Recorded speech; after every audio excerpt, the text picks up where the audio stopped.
Alright, after all of the revelations in the last quest, after the trial where we fought Vothri, aka Innocence, I guess, our next story quest is called Reassuring the Masses, and is given to us as is kind of a tradition after a quest has a final cutscene that ends with us in our bed by the manager of suites outside of our room. Oh, miss, you're awake. You were injured during the foray on Mount Gold, yes? I was here at my station, as always, when they carried you in on a makeshift stretcher looking disturbingly bereft of vigor. And to compound my worry, the sky was, well, I'm sure you've seen. Yes, everyone rather concerned, to say the least. Seeing you up and about is the first good news we've had in a while. Assuming you feel strong enough, would you mayhap consider a stroll around the city to reassure our anxious citizens?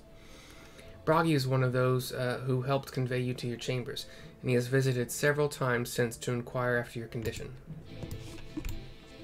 I can't mount here, right? Press the right button for it. Okay.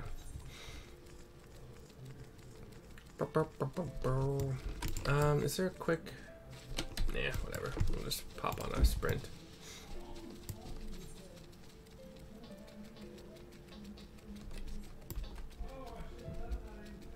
I'm sorry if you hear the loud voices of my roommate and his cousin, but I cannot help it. So here's Broggy. Well, well, look who's back from the dead. Aye, it was a grim sight. Your companions looked fair ready to drop when they brought you in, so I offered a helping hand. Couldn't bear to see them struggle so. And you, my friend, I feared you had one foot in the grave. Cold and lifeless you were, like a corpse that was somehow still breathing. Then they told me some evil bastard went and snatched our poor exarch away in the midst of the chaos. Wicked White, what is this world coming to? Shakes his head.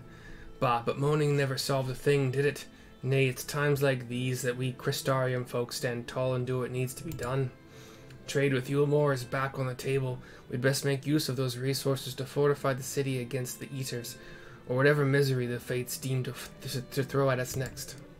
Speaking of misery, Chesamil was worried sick about you. A healer wringing her hands is not a sight you ever wish to see, let me tell you. So we are sent north. I think I have to pop out of the center here, like where the Aetheryte is. I'll dash. Or sprint, whatever. It's not fucking D&D. It's sprinting, not dashing. To this like little medical thing off to the east, and then a little bit north through this to the Spagirix, Chesamil. Oh, sweetie, you're alive. No one's been allowed to see you. Even Spagirix chirurgeons were forbidden from making visits. Reen was kind enough to tell me you were showing symptoms similar to Eater corruption, so I suppose there was little any of us could have done for you in any case. As for your companions, they've been rushing hither and yon, seeking a cure to your condition. I worry to see their faces grown ever more haggard every time they pass through the Crystarium. I shall let them know you're awake, and when they come to see you, sweetie, please do convince them to rest a bit. They wouldn't be helping anyone if they all collapse of exhaustion. Ah, and our own Moran has been a little better, I'm afraid. Has been a little better, so like bad. He hasn't left the cabinet. Too busy with his nose buried in one dusty tome or another. This one I think I can teleport to fairly easily-ish. Okay, now let's go over here and then go up there. So we're going to teleport to the Cabinet of Curiosity in a second here. It's too late to apologize. It's too late.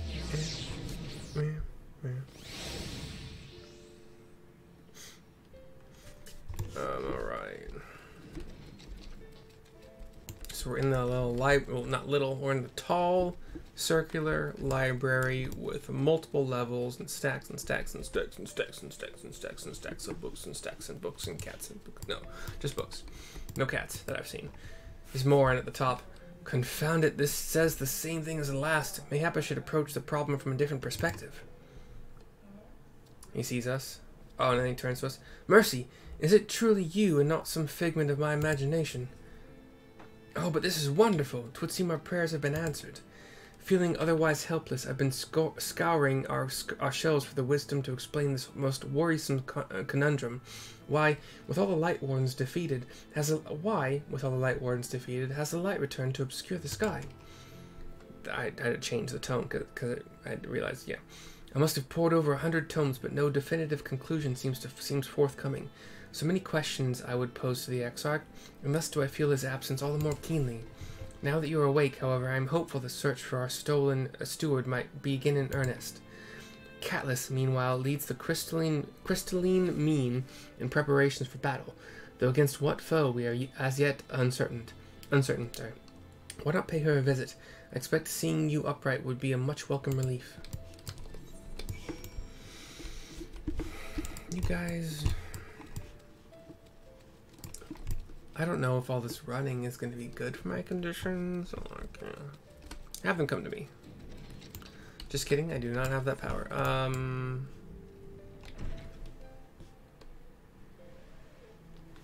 I don't think the Amaro launch is correct. Yeah, let's do the crystalline mean, because that's, I think you did mention that. I think it's upstairs, it's like second level stuff. The second level, man. I kind of thought Catless was the woman who was like manning this big old circular open kind of area where there are wares and materials for sale, and yeah. Mercy, alive and well, I see. You gave us all a proper fright, you know that? Not a day's gone by that I haven't heard folk worrying what's to become of you or the Exarch. Anyway, I'm glad you've recovered enough to stand. You're not planning on striking out straight away, though, are you? I was hoping to have a better look at your equipment. If we'd been able to provide you with better weapons or sturdier helms, then maybe you would have won the day, and the Exarch would still be here. As such, we're keeping busy consulting each other on new forging techniques and designs and the like. If you could stand still a moment, I'd like to assess the gear you're trying to improve. We have a cutscene. Screen goes dark. She's fussing over us. Thanks for a moment. Aye, well, that's some fine work, I must admit. It wouldn't be impossible to make something better, but we need to experiment with different patterns and materials. I'm not sure we have that kind of time. That sounds like a challenge that he would enjoy. Have I met this person before? It feels like I might have, but I don't remember them. It's a Rogadin, whatever they're called in this realm. Greetings, Glenard. The master of the stairs is running his own errands now, is he? He puts a hand to the back of his head. Aye, well, my servers are distraught enough as it is. I didn't want to crack the whip too hard. But never mind that. I'm thinking our absent genius and his epiphanies are the perfect answer to this predicament of yours. And by genius, you mean old Grenolt? So G-R-E-N-O-L-D-T. I'm not sure if I'm supposed to pronounce the L. Grenolt. He is a man of unrivaled gifts. I won't argue with you there. But what good does his talent do us if we can't bloody find him? No one's seen hide nor hair of Grenolt since he wandered off some years ago. You know what he's like once he latches on to an idea.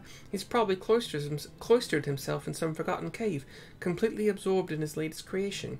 I wouldn't even know where to start looking. That does make things difficult. Still, if that eccentric is someone you're destined to meet, I wager he'll show up soon enough.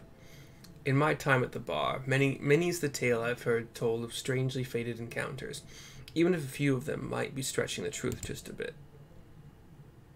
She nods. We'll keep our noses to the grindstone for the time being, but on the off chance you do encounter Grenolt, you'd be wise to take advantage of his brilliance rather than wait on our slow and steady progress. She crosses her arms. This is all talk for when you're fully recovered, of course. I'll let you get back to convalescing, eh? Before you do that, you're actually the reason I came over here in the first place. I don't suggest partaking of my stock until you're properly well, but if you're passing near the stairs, then I have a regular who's eager to see you. I give a nod. I'd best be getting back. Just because the world's coming apart at the seams doesn't mean we have to follow suit now, does it? She nods. Here, here, we can't forget the heart upon which this city was founded, or the Exarch might not have much of a home to return to. He turns and goes and walks away. Reassuring the masses is complete. We'll see if there's an extra cutscene, as sometimes there is, but no, there shouldn't be that soon.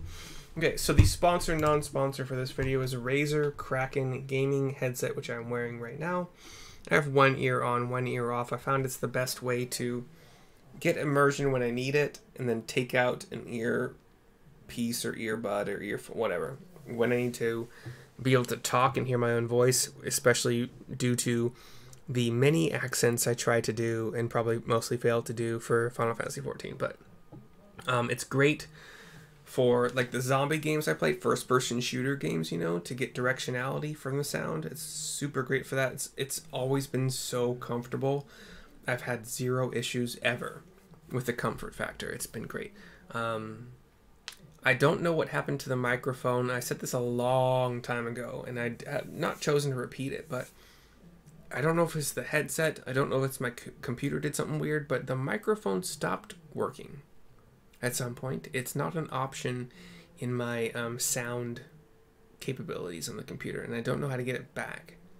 I didn't do anything. I didn't drop it. I didn't run over whatever with whatever. Like, I just don't know what happened to it. So anyway, it's still a good headset. I still have my Yeti mic, which is mostly better anyway, but I do kind of like having the mic up close in here, like so. It's just going to pick up what I say, like, right in front of me. But it's fine.